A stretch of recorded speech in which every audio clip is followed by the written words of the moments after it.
In a world full of movie podcasts, here is one more. Welcome to Defend Your Movie with Sean Donnelly. The time has come again. A champion must stand. It can only be one of us. Victoria! So stand up and fight, my friend. There's a title you must defend. Shine a light on, bring it to me. Defend your Hey there, everybody, and welcome to another edition of Defend Your Movie. I am your host, Sean Donnelly, here with my co-host, Farrah Brooks. Say hello, Farrah. What up? What up? This week we have a very special guest. He's a good buddy of mine. I've probably known you at least, I've been coming to 11 years. I've probably known you 10 years. I've known you for 10 years. 10 years. It's been 10 years. Yes, we have the very, very funny Sean Patton, ladies and thank gentlemen. you. Yes. Hello. Thank you so much for thank you, doing Farrah. this, man. Yeah. Thank I like you to very make it a live audience. No, thank you very much. You know, a live audience, all that dictates or constitutes is alive. Yeah. Doesn't matter. Numbers. People think Exactly. numbers are necessary. No. No. Live can be to one We have person. several listeners, so Would you rather perform to one live person or 1,000 dead people? One live person. I think there are because people they get the jokes. Exactly. I Yeah. think there are people out there who are like, no, I'll take the dead people because it's numbers. You know, you can look at that and be like, well, they were there and they stayed the whole time. at least then you have an excuse for why the set didn't go well. Exactly. Well, they were also dead. Yeah, they were super dead. I couldn't kill. They were already been killed. Well, that's interesting you bring that up because I just took a trip to Los Angeles. Speaking of dead, I went to Los Angeles. Sean's changed now. He went to know, LA right? I'm for 2 Hollywood weeks. He's Sean a now. totally different person. Please refer to me as Hollywood Sean. And I went and I did. It's stand-up is so much different out there. Mm-hmm. It makes me appreciate the stand-up in New York City. And there's some amazing shows out there, like Hot Tub. And then when Meltdown was around, I really kind of took for granted how great that Meltdown show was. A that little was bit. a great It was phenomenal for LA, like unbelievable. Because some of these shows you go phenomenal to, for anywhere. That was Yeah, like, that that was- was that's like, phenomenal for That's anywhere. the It first was. stand-up comedy show I ever saw in my life. Oh, that's right. You told me that. Yeah. It was such a good show. And Louis C.K. dropped in. But a very interesting thing happened when I was out there. Oh, did he? When you first Have you saw heard that of show? him? Louis, well, That's like your first. That's like your first. Jesus Christ! There's so many comparisons of like that's like your first meal being seared wasabi tuna and mescaline. But then who gives a shit? Yeah, it was awesome. I Yeah. knew this guy who worked at the comic book store. He was Oh, like, so come he to was- the show. I had no idea what I was going to. I was just So like, he got you oh. into the show? Yeah. And then Louis just dropped in. Yeah, That's awesome. Well, anyway, so I was out there doing shows recently, and it was fun. But I did this one show at UCB at UCB Sunset. It's an awesome place. I did Fresh out there on the Thursday I was there, and it was awesome. And then I did this other This show. is just Sean name dropping shows he's done. Yeah, you just name dropped all the biggest Yeah. LA Yeah, people don't know what I'm talking about. Okay, yeah. So Hollywood Sean. Hollywood Anyway, show, yeah. so then when I was doing the Kill Tony podcast, which happens at the Comedy Store, world famous on Sunset, right after I just dropped in at what's another good show I can't even think of in LA? Hot Tub. After doing You a set already at dropped Largo that one. at Nick Kroll and Friends at Largo, right there on La Cienega. Yeah, I'll just name every show. So anyway, so I went. Wait, really quickly. There are people who talk like this in California, not on a podcast, No, absolutely. who are just like, Oh, just for sure. rifle. They're like snipers with the names they drop of shows and people and boulevards. Absolutely. They're awful. It's awful to do that. And I apologize for doing now that. you're Quasi Hollywood doing Sean. that. Yeah, I'm Hollywood Sean. So, real quick, so what I did was, I did this one show at UCB Sunset, and whatever, nobody showed up, but there was one random dude that just stuck around, and I'm pretty sure he was reading a newspaper. So it was me and a few other comics, and they were from New York. It was Doug Smith, and Nick Turner, and Mike Lawrence, and we were all like, well, I guess. So the guy who was running it, this guy was running it as a favorite of the person who usually run the show. Yeah. We go, I guess we just won't do it. The guy was like, and the guy was like, nah, we're all just gonna, him and two other comics, like, we're just gonna do 10 minutes apiece for this guy in the back. And I Yeah. was like, it made me think, because I'm like, wow, I've done that before, but I'm very happy that I'm past the point where I need to do that. Like, I was like, I'm totally fine in my head and in my comedy, whatever, that I don't have to go up for that one dude who's reading a newspaper in the back of a giant room in the coffee house part of UCB Sunset. And I would've that done man's name was Harold Bromhauser Orwell, or as you know him, HBO, the president of looking for his next Pete Holmes. Yeah, Sean, don't you That know man's how name. Hollywood works? I'm like, who is that guy? Like, it's Mr. Showbiz. You fucked up, dog. You fucked up, dog, big. You fucked up real big. So you didn't drop the ball. You deflated the ball, then tried to reinflate it and say it was never deflated in the first place, and then tried to play with it, and nobody scored a point, and people stopped watching. That's right. And he never This is- worked Yeah. a I never worked- $400 gig ever again. Yeah, I never worked in Paramus, New Jersey ever again. It's funny because people always ask, like, people ask questions about LA, and my thing is like, go there. Some people love it, and I get it. I personally hate it when I go there. I just got back from it yesterday. I go quite a bit, and when you get there, it's always the LA people, and LA people will dispute this, that bring it up to me, where it's just like, oh yeah, I'm so happy here, man. It's just like, it's not like New York, it's just, you got space here. It's like, I didn't bring it up. I didn't bring it up. That is so true. You're, It's almost like you're they're trying the to one qualify it. reminding me, or I'm sorry, you, how happy you are here. Awesome. Yeah, you're right. You're right. Thai-town is just like Brooklyn. You walk in, you're like, how are you? I'm just so goddamn happy here. It's like, This is yeah, insane. cool, great, I get it. LA just doesn't work for me. I guess I like it a little bit, but like, it's never worked for me. I've done the pilot seasons, I've had the meetings, I've never... It's good to go visit. It's gorgeous. It's, it's fun. I like getting out of New York. It's fun to get out of New York and leave sometimes. But then it really does make me appreciate it when I come back. I love it. Yeah. Yeah. I don't think you have to go there anymore. A lot of people say that, where it's like, you gotta go. It's You like, don't. I don't. That's what I tell people. You don't have to. That's what I tell people. I said, I feel like when we first started, because we're about the same amount of time in comedy, I think. Roughly, yeah. Yeah. And, I'm doing it 36 years. yeah, right. I'm hitting But 40. I feel like there used to be. You look good for Thank 71. You. Thank you. There used to be a thing where it was like, hey, you kind of graduate from New York, you get a half-hour special, and you move on to Los Angeles. No. And no, I don't think that's think you not have the to do case that. anymore. That's not. But back when I first started, I was like, I guess that's the way you do it. Or after a few years in, when you saw people doing that. Yeah. And then It now was it's like that. no. I mean, there were big migrations too of like friends groups and things. Yeah. I mean, it still happens. That's how she ended up in LA. Because the At first time she auditioned, it was for Martin Scorsese. She booked a part. For which Yes. one? For that the one I Japanese saw. one? Yeah. What was the one? She auditioned to watch a movie, not to actually be in one. Audition just to watch a movie. I was such an idiot right out of college. I went to LA for the first time in my life. I'm there for 2 weeks. I'm like, I ain't going back. Yeah. Live there. And I feel College, like by the way, Harvard. She got in first time Yes. applying Yes, to a college. thank you. I just like the first time you do anything, it's the top tier. that's just how I do it. Yeah. But yeah, after it was a 3-month bliss period of like, why would anyone live in New York? Like, this is incredible. There, it's sunny. It's this. It's that. And then it, what did it for you? It never changes. You hit after 3 months.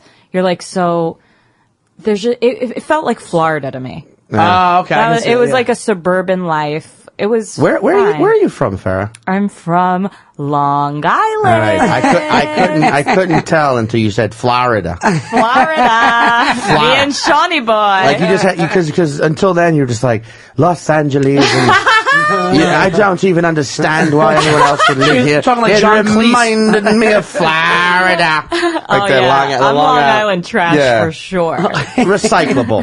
You're recyclable. Nassau County trash. Nassau County, baby. I mean, dude, it is like you recently posted a video of yourself. Yes, I How did. old were you in that video? I was probably 19 in that video. It is unbelievable how little you look like yourself. I know, it's crazy. But right? also how fucking just like you went to stereotype school. Oh, yeah. Fucking Long Island pounding it really whiskey. is that. Well, I was, to give people an idea of what it was, I was probably, if you know what I look like now, I was probably, I would say 70 pounds, 80 pounds lighter. No, you have a joke, which I think is very funny. And I don't know if it's a joke or if it's like an ongoing, just like... I say it. You say, I look like the guy who just delivered beer. Yeah, it's an ongoing opening thing to say. Right. Yeah. Which is very funny. So if that's how you look now, in that video, you look like that guy's third son. Like, not his oldest. His third son, and like from the second mom. Yeah, you know what I mean? Like, right. There's a divorce involved. Like there. when you posted the video, I was like, why is Sean posting this video of this kid? And then when I read it was you, you had to look in. It's the only video where I've had to keep pausing it to look into the eyes to make. I'm like, that's Donnelly. That is Donnelly. It was like Da Vinci Code. And that's no comment on your health status or weight. It's just the weight. It's your face. Like, your face doesn't look like that kid's face anymore. It's a long... You've changed. That video is 20 years ago. Yeah, I mean, it's 20. Yeah, 20 years is 20 years, you know? And, Wow, words of wisdom. Yeah, with Sean he's Donnelly. very- 20 years, 20 years. No doubt about that. Weathered now. But I'm probably, how much? I would say 70 been pounds through a lighter. lot. And then I Then you were in that video? I would love if that were the case. Yeah. I'm 70 pounds lighter. I know. I'm a machinist. And I in the video, you can look it up on my Facebook. We'll post it on the Defend Your Movie page too, so people can check it out. I'm also wearing a Fila sweatshirt. I was a skateboarder. I wasn't even a Greedo. I was a skateboarder. That was a skateboarding. People don't remember that Fila was like... It was like cool. It crossed over into like that young fucking suburban white kid skateboard world. Because we're roughly the same age. I wore a lot of Fila shit. So I had the Fila sweatshirt. I think it was like a California University hat or like a polo hat on or something, but I had hair underneath it. And then I was wearing like dark blue, kind of big jeans. I think already the big jean. We used to wear gigantic Plan B jeans. You had that, right? Plan B. We had Plan B jeans and blind jeans. You remember skateboarding companies? You remember before Alien Ant Farm or Alien Workshop was like a big fucking company when it was just like, whoa, Alien Workshop. They were just like, fucking, I had all giant skateboarding company. Yeah, Etnies. Remember Etnies? Of course. Yeah, of course. All that was that started shit, by the guy Natis Kalpis, wasn't it? Yeah, I think so. Yeah. I was just watching Greek philosopher. There's Natis a documentary. I watched most of it so far called Dumb, and it's the story of Big Brother magazine. And it's so funny because you see it from their perspective, and you're like, I remember like when I was a kid, I was like, we would get so excited for the new issue of Big Brother, and these guys were like, we had no idea what we were doing. We just put out whatever bullshit we could. Do you remember Big Brother magazine? No. It's the guy Steve Rocco put it out. The guy who did World Is it a Industries. magazine that just every page is like, fuck you, nerd? No, every page was like no, there were things like articles like how to kill yourself and like it's like a shitty Big Brother. Like a shitty Big Brother, right. Exactly. That was the whole point. I love that. And then they would go on these tours and they would be like, we had a Depends party and we all took shits. Here's diagrams on how to dunk your own head in the toilet. Yeah, right. Exactly. This is me in Long Island. You have my a picture? Long Island Oh my life. God, let me see it. It's bad. Oh my God, we'll put It's that. really bad. See, but that looks like You look like Amy look Fisher. You look like up. Amy Fisher. Farrah looks. She has a giant puffy winter coat on. How is it winter in this picture? Because you're wearing a there's winter snow coat behind and me. a half shirt. That is so Long Island. A winter coat and a half shirt. I'm wearing. Yeah, damn She's right like, it is. Mother Nature. I remember that jacket from the Gap was a big deal. You see, Mother but Nature this- will never stop me from wearing my top. I was home for a week with my family. But you look weeks like ago, you and took I came this. back. Yeah, you look like you took this a couple weeks ago. Yeah. It still kind of looks like it. It just looks like. Are you? I don't think you you look look pretty young. And you have the like pulled. me. You have the pulled back I ponytail. don't think. How old are you in that picture? You're not 18. Yeah, you're like 19. Oh no! No? You're like- I'm like 15 at the Yeah, oldest. yeah. But what are you now? 19? You, No, okay. Yes. you're a Long Island Lolita. Oh, very much so. You shot Mary Jo Buttafuoco in the face. It was supposed to be called Lolita Island. You know what I mean? Aha. You know what I mean? Long guy. Long guy. So anyway, Sorry. that was a good trip down memory lane. Let's get into the movie because I get criticized for not getting to the movie By fast one enough. person. By one person, one guy. But actually, we have a little bit of podcast business before we start the movie. We got an email that I think Farrell will be very interested in. Last week's episode, if you guys listened to it, we both, it was Sean finally sees it, Moana. I finally Farrah is obsessed with Moana, the Disney movie that came out like a year ago. Yeah. Was it a year or two ago? 2 years ago? Not Less even. than not a year, even. Yeah, and yeah. it's very good. It's and you really should good, see it, and Sean. I liked it. Yeah. So during the Is this episode, about that? yeah, I'm going to read this email to you so I don't get it wrong. You ready? Yeah. This is an email we got regarding that episode. This is directed to you, Farrah. Oh, no. Listen to the recent Moana episode. I agree. Fantastic movie, top to bottom. But Farrah kept talking about how historic and unique it was for a Disney movie for reasons like the main girl lead had curly hair, and it wasn't about a love story. Having a younger daughter, I appreciate those elements of Moana. She wasn't a damsel, she was a strong female lead. But it's not historic or completely new for Disney. I give you Exhibit A. Merida from Brave 2012 was a badass with curly red hair that totally rejects the princess norms by shutting the arranged marriage system early. And then her main story focuses on her relationship with her mom, her teen angst, and her standing up for herself as a strong female, breaking gender stereotypes. Oh, wow. Moana is I'm a better excited to overall see it. movie, but Merida deserves her respect. Oh, well, So I'm going to you watch it. I got have some not reaction seen out of that. it. I I did- will watch that movie now. You better do your research. You're being Who called on sent your that? shit. Joshua, I won't say his last name. Joshua sent it. Oh, it was a man? It was a man. Yeah, he has a daughter. I guess that's why he watches these movies. And Joshua, thank you so much for the email. Great. Thank you, Joshua. anybody I else would look like forward to watching Brave and correcting this huge error. And if anybody- And please write in and tell Sean he's been promising us a research person. Maybe that would have, solved this issue. She's making fun of me because I asked this. Somebody's going to do research for us for the podcast to get like For movies? little known facts, and we'll give them either a little bit of cash or whatever. And Farrah's like, what? She called me Hollywood Sean for doing that because I have an assistant now Get for the podcast. fucking assistant. He's paying someone like $20 to do a little research and then calling them his assistant. No, I'm not doing that. I just said somebody to do research. I wouldn't do You that. just said my assistant. Let's get you an assistant. Yeah, I think you do need an assistant. I think we should start Sean. a pantheon to get you an assistant. Is that what it's called? No, it's called Patreon. Patreon. Yeah. Yeah, you were close. They're just all the. What is? Okay, wait. Because I know Really people- quick before you do But- that. But thank you for that email, Joshua. Thanks, and now Josh. Farrah knows. And if you'd like to email the podcast, we have an email. It's defendyourmovie@gmail.com. And Yes, I will Sean. watch Brave. And she will watch Brave. I've never seen either Brave or Moana. I'm just going to admit that. And it's not before, let me stop you right there, person who likes to get offended listening to this. It has nothing to do with female leads or anything. I've learned in podcasts, you have to be very, very clear. Very clear. People love misconstruing what you're saying. Well, he just sent an email Yeah. about that. So it's a she thing got of the like- fact wrong, and it Yeah. said qualm with Moana. why are you, episode. Sean? That why was are the subject? Yeah. I appreciate it. Yeah. Wait, real quick. Why are your glasses fogging up? Because I He think I just started have a lot of- thinking a about lot- his assistant. A lot Yeah. of body heat coming off. Right off out of your fucking eyes. I know. I think I that's- wear them too close to my head. Well, yeah.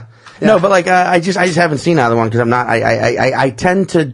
I don't love animated films usually until I'm watching them. And you know that thing? I feel the same Yeah. way. where you're like, I don't want to fucking watch a cartoon right now, and then like 10 minutes in, you're like, why did I not want to watch this cartoon? I know. It's I fucking feel the awesome. same way. That's what Moana was like. I'm like, ugh. And after a while, she would tell me how great it was.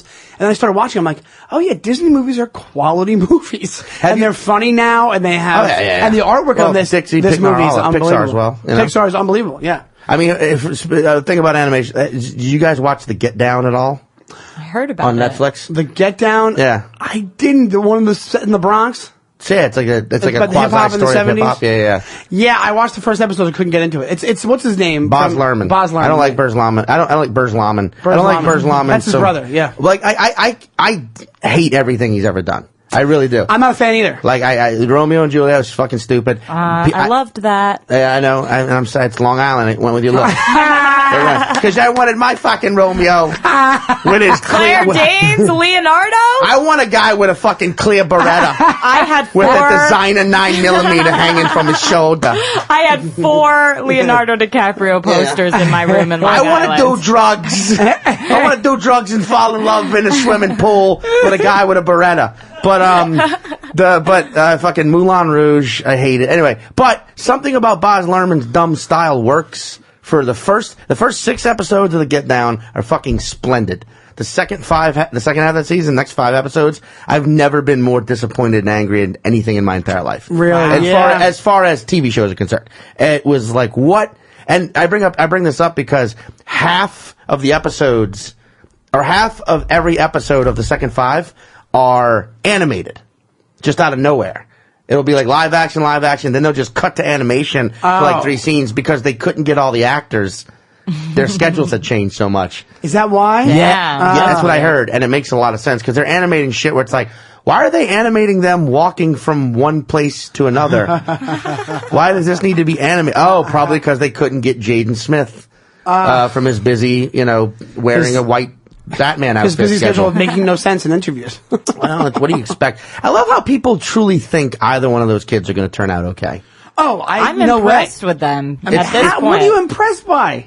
That they're what they are at that. They're space aliens. That's it. What they are at that. Yeah, I know what you mean. It's just a thing of like that they're not fucked up completely. Right. That they're still, but yeah. It's that they're not complete messes. Yeah. Okay, that's true. I think about Kendall Jenner and Kylie Jenner, and I'm like, I think I'm proud of them. Well, they're almost encouraged to fuck up because then it makes more money. Right, for the family. I'm really surprised that they've handled themselves like really well considering the circumstances. Yeah, that's I true. almost feel like that should be a price of fame. Like if you're willing. If you want to like jump into that mega level of fame, you should have to have all of your reproductive organs removed. Like if you're a man, testicles gone. Right, women it's crazy. Like and they have donate to it to grow people up who on need that it. show. So you're not emotionally abusing these kids. So you're not going to raise fucking psychopaths. And give those, donate the shit to people who want to raise children. Yeah, that's a good call. Yeah, but that's in my totalitarian fucking city that I'm that's in going the to run Sean Patton regime. Let's do this though. Let's get on the movie because we're talking a lot about other stuff. Oh yeah, we're not at all talking about the movie. I know. 45 minutes. Yeah, We haven't started that long. Jesus. We've been on here for 2.5 hours not getting to the movie. So the movie we're doing this week, it's funny because I've saw the movie before. I told Sean we would do it. Yeah. I used to watch it a ton on TV as a kid. I remember liking it as a kid, and then when I agreed to do it on the podcast, I was like, yeah, but it's a bad movie. The movie we're doing this week is Tremors. That's the movie. Tremors. Dun, with dun, Kevin Bacon. Motherfucking Bacon. And Michael Gross, who is the dad from Family Ties. Yep. Reba McEntire, who's a country singer. Reba's in it. Also, the other guy who's been in movies. Yeah, Fred Ward. Yeah, That's his name. yeah. He was in. What I always thought was hilarious. He's in a movie called Remo Williams: The Adventure Begins, that came out in the 80s, right around this time, probably a few years before this movie came out. And somebody on a podcast once said the funniest thing ever. I thought it's the most pompous movie title ever to be made because it implied that there'd be more of them, and there wasn't because it was so shitty. They had Joel Grey from Cabaret playing an Asian guy, and he's not Asian. He's like an old Jewish guy. It's terrible. You see, that's funny that you talk about that because that's one of, have you ever seen Carlito's Way? Yeah. There is no movie on earth I wish would have been handled by a different director. I think Brian De Palma's a shit director, but that is a movie I think could have been one of the greatest crime films ever. But some of the choices Brian De Palma made as director are fucking terrible. One of them being having Viggo fucking Mortensen play a Hispanic dude. Do you remember that? He's in his wheelchair. He's like, I can't hump.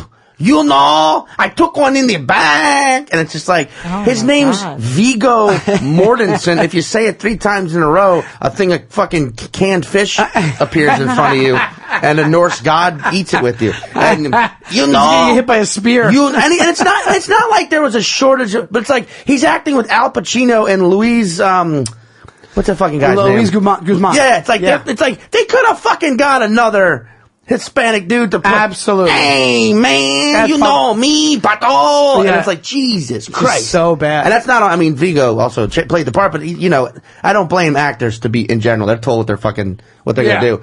But anyway, point being, you're talking about Asian guys not being Asian, being Asian guys in movies. Right, which is terrible. Which Fred Ward played, and Fred Ward, because we all know, was in Tremors with Kevin Bacon. Yeah. 6 degrees of Defend Your Movie right there.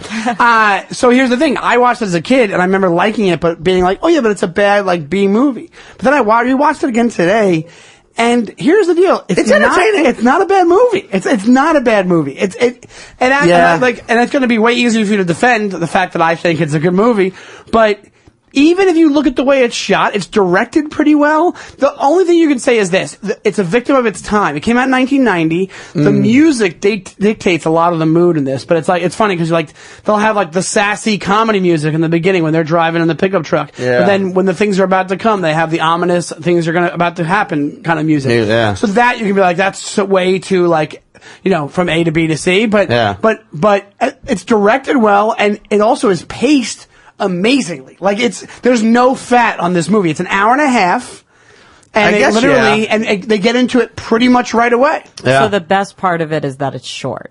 that got straight up goose reaction. No, but that's one of the reasons that it's good, because I had never heard about it. I'll even in the world of the podcast, we did a movie called Monkey Shines that Sam Morrill defended because we loved it as a kid. Yeah, and it's an awful horror movie that's not even that scary. Yeah. The movie's like 2.5 hours long. Oh, Jesus. But it would have been way better if it was an hour and a half. I think an hour and a half is a great length. For these kind of movies, it's perfect. For like, if you're going to go see The Godfather or something, yeah, I want more. I want more of it. What the hell is Monkey Shines about? Monkey Shines is about this monkey. This guy becomes a paraplegic, and this monkey, his friend is, knows of somebody who trains monkeys to help handicapped people out. Yeah. So that this monkey is being tested on, and what was it again? Oh, did you end up seeing it? You didn't see it, did you? No. But this monkey was being injected. His friend was also experimenting with this monkey. This monkey was just becomes obsessed with the guy and becomes evil. So anybody who's a threat to the guy, the paraplegic, this monkey goes and either kills or hurts or whatever it is, and then the guy becomes scared of the monkey, and they have to thwart. Is that what Monkey Shining is? I don't know what Monkey Shining is. I don't think they ever explained it in the movie. Why is it shines? Yeah, I don't know. It sounds weird because there's a Kermit Ruffin song.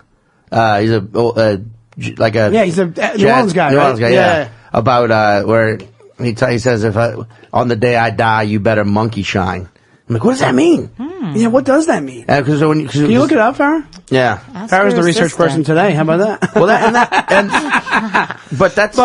okay. I will agree with you that yes, there is the movie gets right to it, gets right through it. It just doesn't fuck around with backstory, not a ton of exposition. But when you watch it now, it's also a victim of that area of Hollywood where your suspension of disbelief was supposed to just go way too far.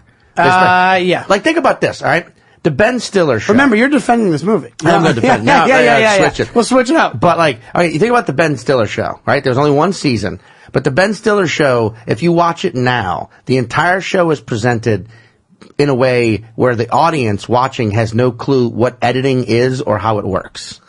Right? Yeah. Now 20-something years later, everybody sort of knows what editing is and how it works. But back then, probably people didn't get that TV shows were edited. So, for example, there'd be Ben Stiller and Bob Odenkirk talking about something, and Bob Odenkirk looking at the camera and being like, we have this clip here, and it would cut to the clip of Ben Stiller doing something embarrassing, and then it would cut back, and Ben Stiller would be like, did you just show that?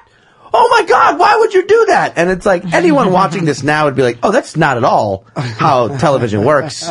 He's also the executive producer. If he didn't want that, he'd have it cut. But then it was presented in a way where it was oh, that's how TV is. It's all happening right there. Oh, you think even back then with Ben Stiller show, it definitely was like that. Yeah, okay. But that's the thing about Tremors, where it's think about this. It's set in a small town in the middle of the desert, population 12. Right. And all of them are just normal people.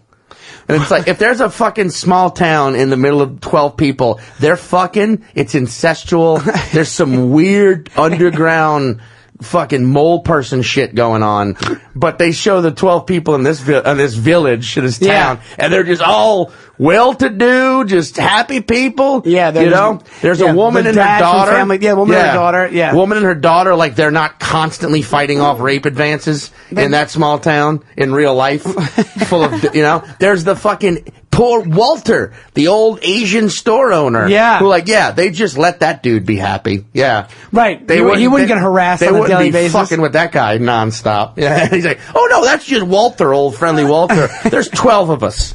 There's 12 of us in this town. And and there's also the annoying teenager kid. Exactly. Wait, does he have any parents in the movie? I don't know.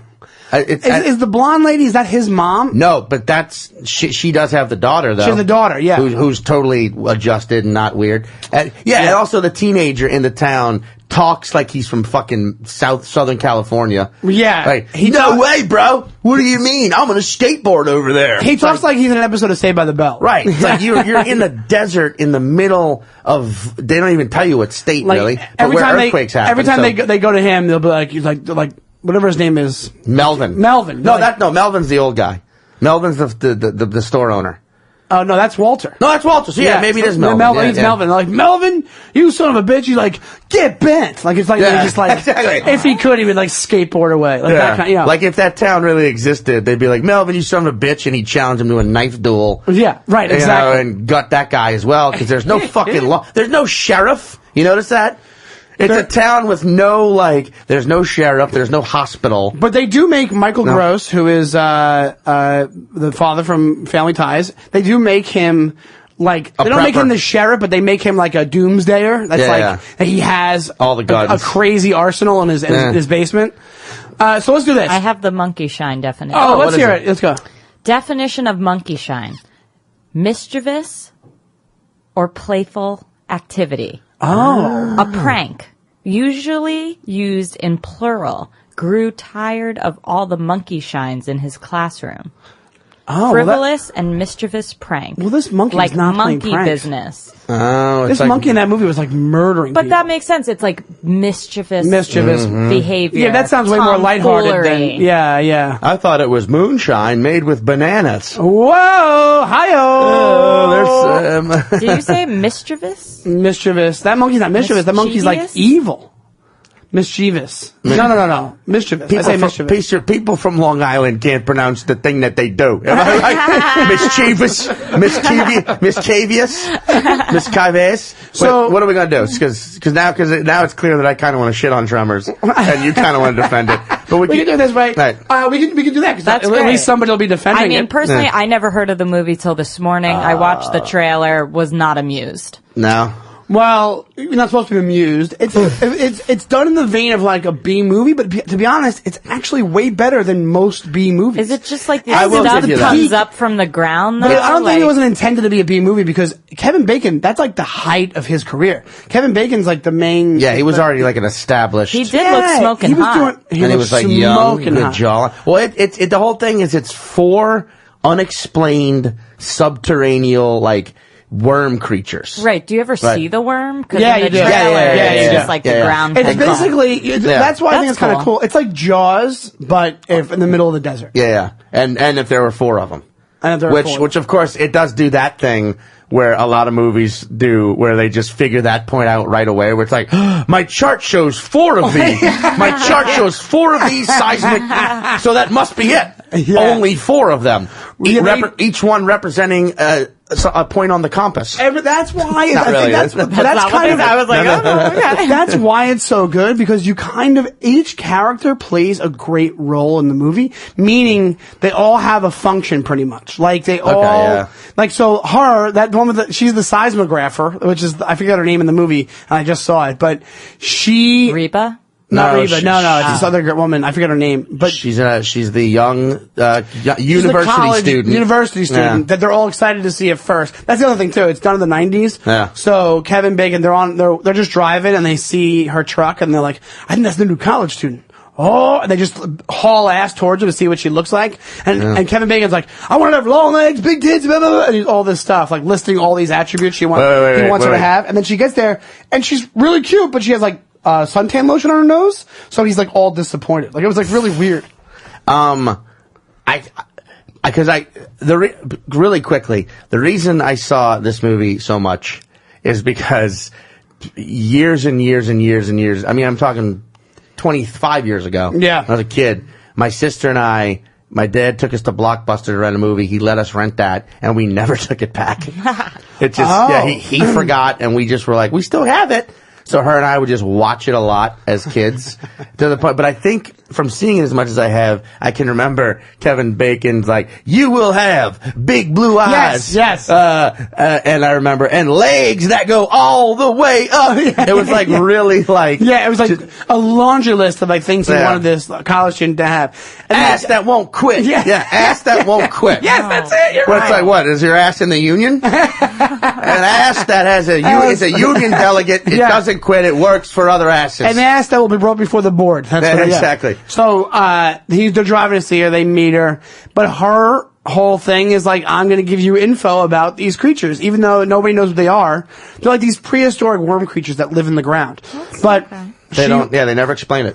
Okay. They never know. That's convenient. And there's even Tremors 2, which I've never seen. There is? There is. And there's like 5 of them. Yeah, in Tremors 2, they have feet. They're like little ostriches, the monsters, and they can run around. Yeah, that's right. I never saw that one. I just saw that part. I did see that one. Kevin Bacon, by the way, not in any of the other Tremors. No, because that's what I mean. This one was a big theater one. This one was a big budget theater one. Yeah. And it didn't do that well in the theaters, but it did great on home video. Mostly because of the late charges you incurred by not returning it. People must love this movie. People must love this movie. $40 million worth of late This charges. guy rents it every week.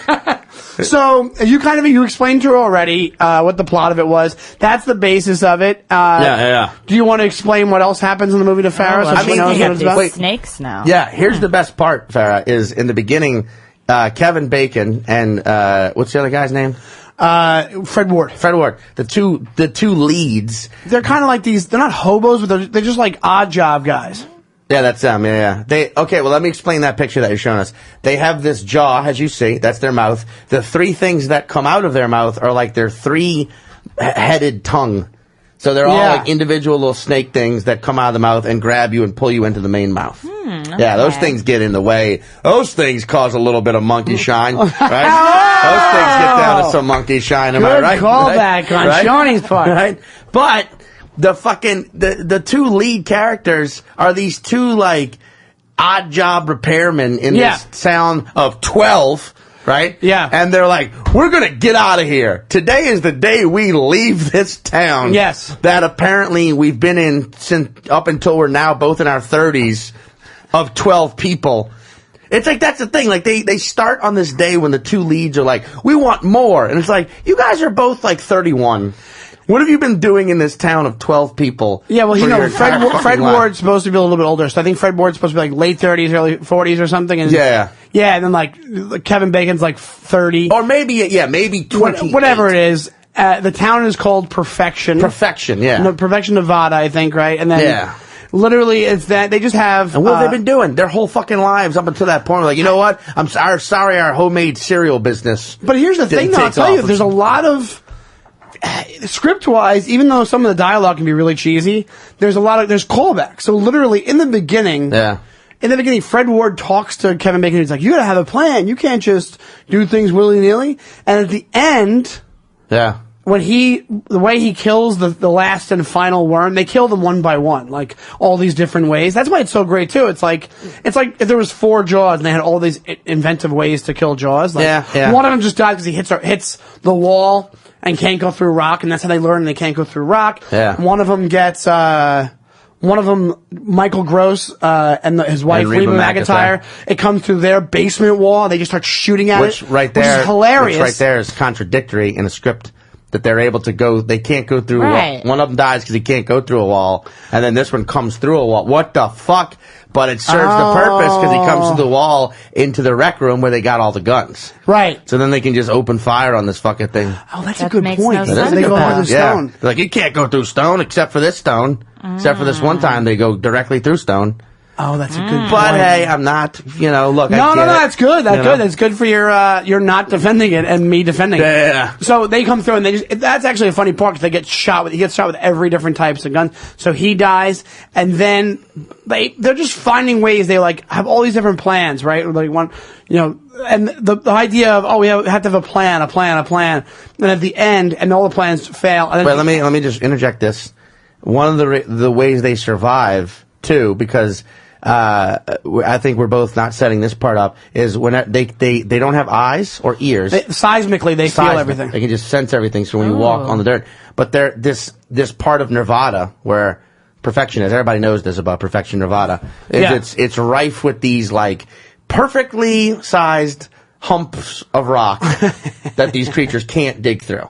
So as long as they can stay on these rocks, they're fine. So there's one segment where the three of them, if you remember, in the beginning, realize that they can be on this rock, and that's the only way the creature can't get to them.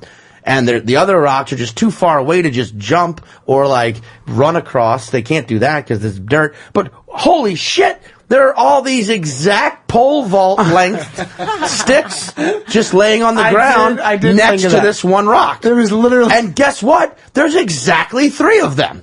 We could pick these up. And, sure, none of us are athletes.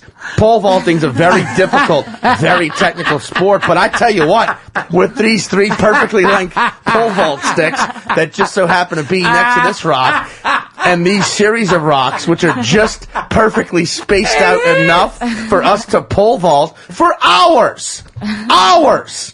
Not just once or twice. They show like a time-elapsed sun going down. These sticks will not break. And these sticks won't break. These sticks will not break under the weight of these people. They pole vault their way back into town. It is absolutely... absolutely, that's exactly what happens. They pole vault their way back to civilization. Those sticks, they're like, somehow the sticks are sanded. Like, it's weird. Like, they're the perfect shape for... They're basically just, if somebody handed you a piece of a tree and they're like, make a pole vault stick out of this, you would have made these sticks they supposedly found in nature. It's like... that's insane. You're right. And it is one of those things, too, if it's like, if they try to explain it, it'd be like, well, the old pole vaulting company shut down. Boy, I wish that was still open. Wait a second. Here's a couple of the prototypes they must have thrown out. Now, here's my question. It's called Perfection Nevada, right? Yeah. So is this some kind of artistic choice that everything's perfect? Jeez. For them to... Someone's getting all For conceptual them on to it. deal with this. Mm-hmm. That's why they have the sticks... The things. See, this is why you can't hide behind that Long Island trash shit. Right? We see that you fucking rocking an IQ. That's actually a good way of thinking about it. It's a way to forgive anything in the movie just that didn't doesn't get this, make Sean. sense. This was an art piece. It's a comment. It's art. I can't believe how heady this guy. I can't believe how... You're right. Oh my God. But and also the other defense of this movie from me, who hasn't seen it, is that from what you're describing and from seeing the trailer, it does at least sound like it was probably very fun for them to make. It had to have been really fun for them to make. Like just unless chilling. it was a Jaws thing where like things kept going wrong with the worms and stuff I just busting out of picture the Kevin Bacon. It must have been annoying. Fun hang. Yeah, well, and they get to pole vault. Well, I think it was during that era too, where like, because that was when it was still like movie star, and I don't know, I can't actually recall if I've heard anything like positive or negative about Kevin Bacon as a person. But I don't think I've ever heard anything negative ever about Kevin Bacon as a person. So, but I guess like it just seems like it was during that era where it's like, could you have someone bring my food into my trailer and feed it to me, please? Well, he was at that point in his career. Like Kevin Bacon back then, late 80s. Footloose, starting with Footloose. The guy was like a huge star for like 10 years. Wait, have either of you been to England recently? No. All right. There's a commercial. Kevin Bacon has a commercial in England. Okay? Yeah. And it's for like Vodafone or whatever their phone company. AT&T. Their cellular. But it's all about it's all about updating to 4G or whatever to get like better speed, right? Yeah. And there's just a scene where it ends with him going, "'Cause Bacon," and he's holding a newspaper, "don't like waiting," and he passes the newspaper out of frame, and then it gets handed back to him full of fish and chips for nothing. Oh. Bacon don't like waiting for nothing. Ooh. Oh, And then it's like, well, you know why that is. You know why he did that? Because he's Kevin Bacon? Well, no, because he lost he got bilked, I think, with the what's his name? The big Ponzi scheme. What is it? Bernie Madoff. Oh, yeah? He was part of that or really? whatever. Yeah, him and his wife. She had to go make some money? So he'd make some money. I Also, a lot of them do that. And now they're starting to, a lot of the big names, Julia Roberts does it. George Clooney does it, and now those commercials are in America. Like George Clooney's in a commercial right now for Nespresso. I think it was probably international commercial that they just somehow got here. Oh yeah, they'll give him. Oh yeah, they're getting millions. So much money. Stupid amount. How much of did money. they make? That's the dream. George Clooney in particular, he must have made $10 million off that, right? Yeah. Had to have been. I mean, they're using his like brand, George Clooney. You know, the brand. Right. So that's huge money. That's huge money. Also, and just so you know, how do they ultimately defeat these worms? Is they make $40 million. Is that what it says? Jesus Sorry Christ. that I interrupted. No, you. that's- 40 million? I got really my pumped up on this. Yes, an estimated $40 million to be what he is, the Nespresso's brand ambassador. Yeah, he is. That's a big role. and that's how they the fancy way of saying I'm in the commercial. that's how they beat the monsters. Matt Damon was Nespresso. paid They pay the $150,000 per monsters. second to star in a Nespresso commercial with George Clooney. Per second? Per second. Wow, that's insane. Per second? That's also like, $40 million. you want to have that agent as your agent, because who's just negotiating that? Like, listen, we got to charge by the second. It's Matt Damon. He's big, baby. But, He has some old-timey agent. That's his we got to do about a minute. Hey, we do about a minute. He walks. All right? He walks. We do anything more You know? than a second. Get that guy from Will and Grace. Good luck. Brilliant. Those are good business deals being made. Yeah, exactly. Anyway, what were you saying? The way that they beat the monsters. Tremors. The Tremors The is graboid. They call them graboids. In the movies. graboids. Yeah, that's right. They're trying to come up with like a catch. That's another fucking part. They're trying to come up with like a T-shirt idea for the graboids, or like they're trying to turn it into like a tourist. That's right, because they've got one that's dead.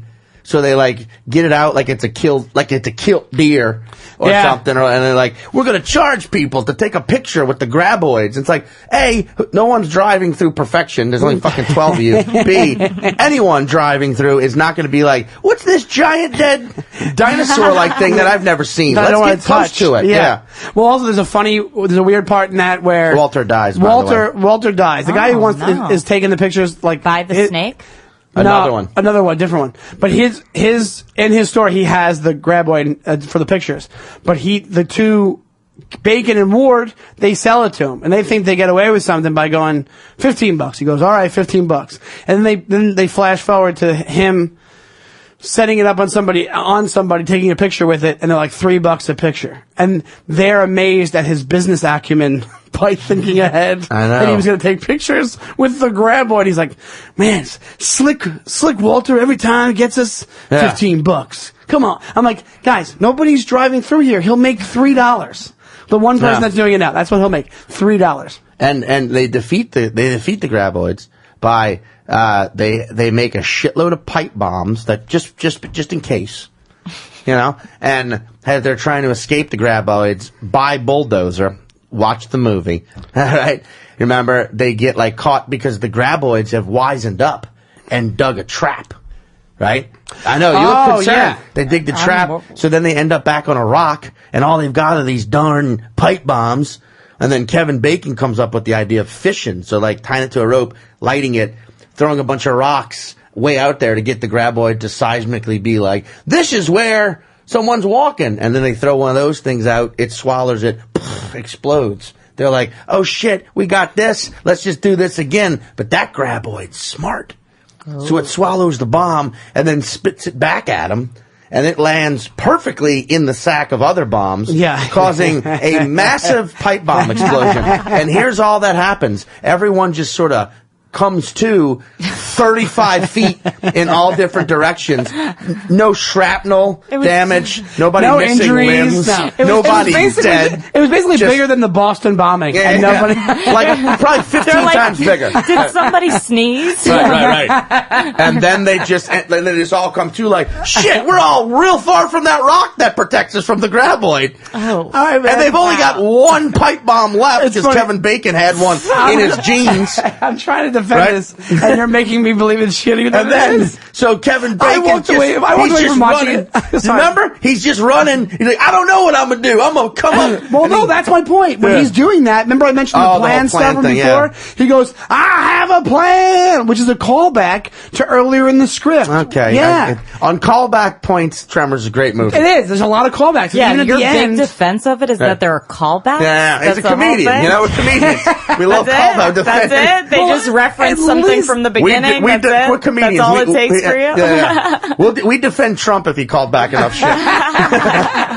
I love the callbacks. Well, even there's another callback that happens too. Earlier in the movie, Fred Ward's sleeping in the back of the truck, and then Kevin Bacon breaks him up by faking a stampede. And at the end, what happens is he's running with the bomb. I'm sorry, Sean, you want to finish it? Tell him what happens. He's running with the thing. He gets to a cliff.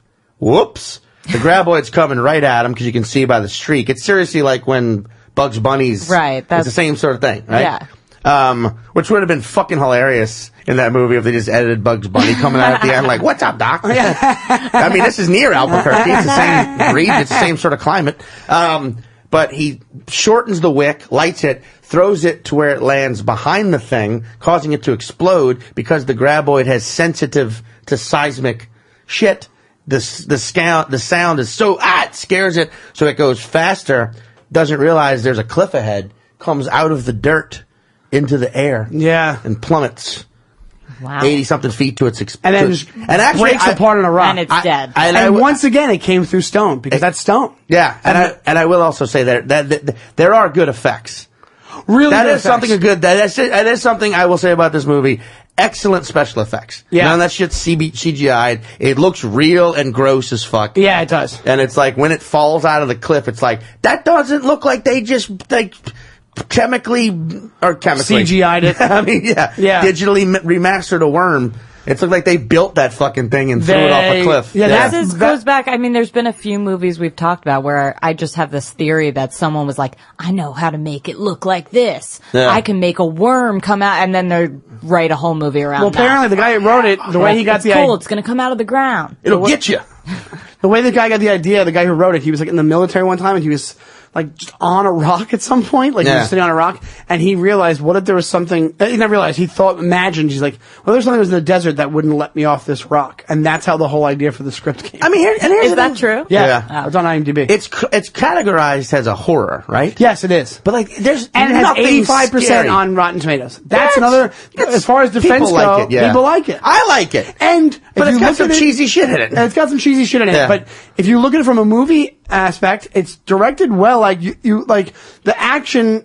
There's no like confusion. Like you know what's going on. It's interesting. There's interesting ways they show you that the things are showing up. It's either with the seismograph or with the plumes of dust. Like it's not just they're showing the thing underneath the ground, which could be very. Actually, there is. Can I interject here? Yeah, go ahead. There is actually an excellent scene. I forgot about this. I mentioned earlier there was no hospital, but there is a doctor and his wife moving to the town. They're moving to the town. And to the town of It's 12, a pretty crazy scene where everyone's clearly got health insurance and the doctor's going to have lots of patients. But they're living in like a trailer while they themselves are building their own house, like doctors do. Take time. And anyway, it's like at night, and they have a generator, and the graboid comes and eats the husband right in front of the wife. So she gets in the truck and tries to start it, but the graboid pulls it down. It is an actual good shot, where you just see the lights of the truck going up into the night sky and then disappearing under. It is like it is a good. I will say it's a fucking excellent. Like, damn, the thing That just ate the sounds whole cool. goddamn truck. Yep. Yeah. There are scenes in it that are very like, fuck, that was well done. Well, and then when they go looking for the doctor the next day, they happen to drive by the campsite. Where the building site, and then they hear the car radio. That's not the cool thing. They hear the car radio, and they're like, "The car's not here. What the hell's going on?" So they find the spot where the car got sucked down, and there's another great Wasn't shot. sucked into the Sucked into mouth the ground. of the snake? No, because it can't eat the whole car. It sucked down as far as it could, and it got the woman, and then it ate her. It doesn't eat things like metal. It doesn't eat metal. It eats people and live. Sean's an expert on this worm. Yeah, I know. If I know anything, it's this graboids. going through stone thing is a big gaffe, though. It is a big gap. But listen, so then sucks down the car. The car's buried. The car stereo's on. They're like, what the hell's going on? They wipe away the dirt. The car lights shine up. They have a shot of their two faces with the car lights on them. Yeah. And that looks cool as well. Like because they're also realizing what the fuck is happening. Yeah. They're like, what the hell? They're not realizing it. They're like, what the hell is going on? And it kind of reminded me of like the Pulp Fiction open the briefcase shot, where it's like, remember they open the briefcase in Pulp Fiction? Oh, you never saw it. You did see it. And the light would just shine on them. It's like, there's a technique. Doesn't work for Tremors. It's called like whatever the briefcase is. Not a MacGuffin. It's like, you know something fucking funny about that, real quick. I was in this short film years ago where the director ripped off that exact thing. Where like, Pulp Fiction thing? Yeah, where me and this other guy played like two criminals trying to get a briefcase back. That when we opened it, light came out of it, and I remember being like, "But it's the same. It's like it's from Pulp Fiction," and him being like, "Nah, but it's just homage." And it was like, "It's the same fucking thing. That's not homage. That's the same fucking." I guess. Wait, hold on. If this is a fucking podcast about movies, someone's gonna bludgeon me on that one. That does homage just mean you just take the exact thing? No, that's not homage. And But the where whole movie can was we about watch that. the short film? I don't think anyone ever. I know it got into the Houston Comedy Fest years ago and did pretty well there. It was a decent thing, but it was like, dude, that's the same fucking thing. If it's the whole same plot, it's copying the plot. Or it wasn't the same plot, but it was that same thing where like we get the briefcase and we open it and it's like gold and it's unexplained. That's what's in there. And I love that conversation with Pulp Fiction. Like, it's his soul. It's like I used to love that stuff too. Yeah. Actually, I thought it was such a cool idea. And they said what the Band-Aid on his neck was where they took the soul out. yeah, because that's where your soul. That's where your soul. That's where your soul is. the Everyone back of your knows head. that's where your soul Yeah. port is. They said with Marcellus Wallace, and the real reason is because he had a birthmark or he had a pimple on his neck. So they gave him a Band-Aid to cover the pimple. That was like the real filming reason. Yeah. But there was all these conspiracy theories on what was in the briefcase, and one of them was that it was Marcellus Wallace's soul. You saw Pulp Fiction, didn't you, Farrah? I did, but it's not. I'm not remembering this briefcase with a light. you have to watch I it don't again. know. It's a I great don't think movie. I was watching it in the right Yeah, circumstances. you were definitely asleep for most of it. Yeah, it's a big if you part don't of it. remember It's a that. big part of it. was. That's I don't like- remember anything about it. Have you so- seen Goodfellas? Yeah. Do you remember the whole like? What do you mean I'm funny part? No. Doesn't ring a bell. She just watched Goodfellas for the first time. Yes, for this Wait, podcast. We're going to do an Have you episode seen? about that. Have you seen The Hunchback of Notre Dame? Yeah. Do you remember the whole Quasimodo character? It doesn't ring a bell. Have you seen Forrest Gump? Remember the life is like a box of chocolates line? No, it doesn't really. No, nothing. Have you seen the? I'm going to say then I haven't seen Pulp Fiction. Yeah. Maybe you haven't I seen that. can't That's remember very possible. anything about it besides like two guys that are like cowboys. I also remember. I just want to point out you guys breezed over. I said Quasimodo doesn't ring a bell. Quasimodo doesn't damn. ring a bell. I'm sorry that I did Breezed right that. over it. Dun. Breezed right over it. Oh, that was I good. I should be carried out of here for that. You really should. I think we have to. We're going to have to end the podcast on that joke. Yeah, I think we are. I think Yeah? we're going Oh, to is wrap it it up time? anyway. Yeah. Shit. But this was so much fun, dude. Did you have fun doing I it? fucking loved it. And look, Tremors, I'm going to watch it again because I probably haven't seen it in like 5 years. But But you it's- know it really well because you watched it 100 times when you were a kid. Probably 115 times. I'm going to add 15 more times. It's really, and you did. Farrah, what do you think? Will you watch it based on what I said? know I the guess plot 'cause now. I was technically defending it, and I'm sure I mean, I'll get an email. You left out the sex scene. We're not going to tell her about that part. There's though. a sex scene you didn't I mean, tell and, me about? and it involves one of the Does monsters. it involve the snake? Not the. It's a weird. It's a very bizarre, like, sort of like bestiality. I don't know if you put that because you've never seen these monsters. We don't know what they. Wait, someone fucks this It's thing? not. It's not. Well, He's fucking with no, I'm fucking. no. You got me intrigued. Wait, there's a sex scene. That'll do it for Farrah. She'll be like, oh my, really? Okay, I'll do it now. We'll get 40 minutes out of the hour and a half. But the fact that it's an hour and a half is appealing to me. It does sound kind of cool and weird and funny in a way. So if it's only an hour and a half, It's a good. I might check it yeah. out. It's It does paced sound like very every well. movie I don't like, though. I'm telling you, it's a very it's well done for what it was. Like, it's well done. Like, if you're gonna look at it like as a B movie or like a horror, like normally those movies, like the pacing of it and like the people in it are good, like the actors in it are good. Like, yeah, it has cheesy elements, but it was made in 1990 and like it was supposed to be like a theater movie. I guess they weren't going for a B movie. It was like a really well done B movie. You know what I'm saying? Where it was like, Yeah, I mean, this almost is like not how the B type of movies movie work. I usually enjoy. Uh, The hour and a half is the winning hour and point a to half, me, yeah, so that yeah. maybe I would watch it, but it's probably not. and for it's me. enough suspense and just the cool ways that they kill the things and stuff. It's just to me it's. I remember now I watched it today and I was like, damn, this is going to be hard to shit on because I really do like how they do this movie. Like, it's even if you go with like the whole like Jaws shark ripping off thing where it's like they don't show the things that much until like. Probably like 20 minutes into it. It's not like Jaws where it's an hour, but like they probably show it like 20 minutes into the movie or 20 minutes into the movie, whatever it was. So, Yeah. did you have fun, Shawnee? Yeah, Thank babe. you for doing this, Yeah, man. babe. Two Sean. Yeah, Two the Seans. Seans. No, I Double love it. Seans. Yeah. Back-to-back Seans. Double the Seans, half your fun. Yeah, truncate your fun. Would you like to plug anything coming up? Like a weekend, Twitter, anything? You catch me at the Edinburgh Fringe Festival, all of August. Very nice. Yeah, when does this come out? This will be out Friday. This Friday? Yeah. All right, if you were listening to this, look at my website. It is SeanPatton.com. I've got some dates coming up, June 6th through the 12th. But I'm definitely here in New York at Union Hall in Brooklyn on July 12th. That show is going to be amazing. It's the show I'm taking to Edinburgh to do for a whole month. Oh, awesome. So June 12th, Union Hall, right here, Park Slope, Brooklyn. Park Slope, Brooklyn. July 12th. Awesome. And Union Hall. Farrah, would you like to pop anything? I know you have an issue with this, so we're gonna use kid gloves when we ask you. Well, go to Sean's show July 12th at Union Hall, then Thank you. come back the next week for my show at Union Whoa! Hall. On July 19th, the 1-year anniversary of Rent Party. Am I gonna be on that show? Boom, Rent Party. I'd like you to be. Really? Yeah. Can I do it? Yeah. All right, cool. Why do you do it every month? It's just once a month. That's a good show. Rent It's a Party. great I've heard show. of that show. Yeah. Yeah, I have too. Never, great. I never, was I've supposed never to done do that it. show. I never got booked for Well, it. I had we'd to- like to have you. Oh, Wait, who do you do it with? I know I think the you might person. have done it. I think I probably Yodoya have. Travis. Oh, never mind. I think you did do the show. I totally fucking did Yeah, it. you did. Like a few months ago. a few months ago, yeah. You know, I forgot. Yeah. I was supposed to. We've got a band. It's Yeah, fun. it's actually a big production. Oh my God.